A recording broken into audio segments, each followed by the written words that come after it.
Donc, je m'appelle Lionel Vallot, je travaille à l'INSEE Occitanie, et donc je suis statisticien économiste. Et donc à ce titre, ma mission, mon travail, c'est de suivre l'économie régionale, et donc notamment le tourisme, qui est un secteur très important pour la région.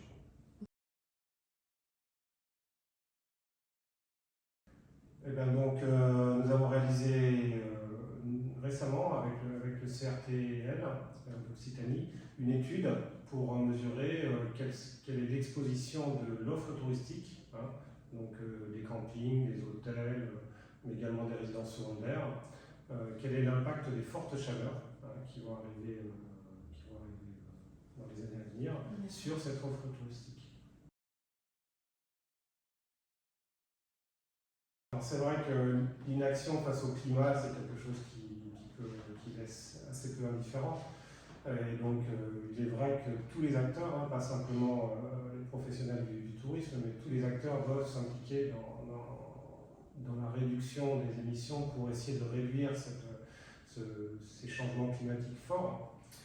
Et après, je dirais qu'en termes économiques, l'inaction, c'est aussi, on observe, sur le passé récent, on observe que déjà, quand il y a des fortes chaleurs ou des événements climatiques importants sur un territoire, les touristes se détournent de ce territoire pour aller vers d'autres endroits, y compris hors de la région ou même hors de France. Et donc d'un point de vue professionnel, on peut se dire que ne pas bouger, c'est se condamner à moyen terme.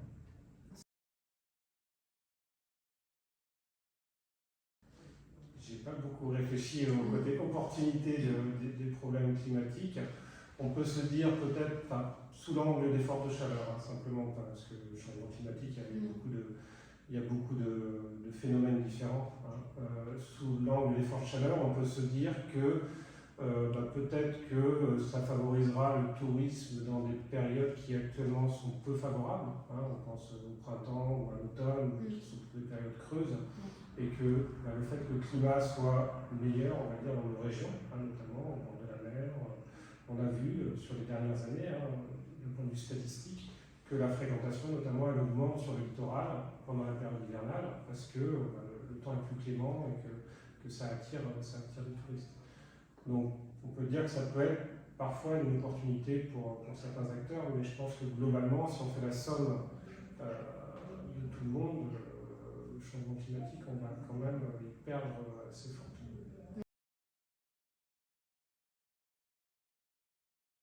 Alors, à l'INSEE, on n'a pas l'habitude de faire des recommandations. On est plutôt sur le diagnostic. Mais peut-être que déjà un tourisme qui serait éclairé justement sur les évolutions qui vont arriver, qui sait quels sont les enjeux à venir sur le climat et qui s'y prépare, en s'adaptant et peut-être en apportant aussi sa pierre à la réduction des émissions, peut-être que ça serait une bonne solution.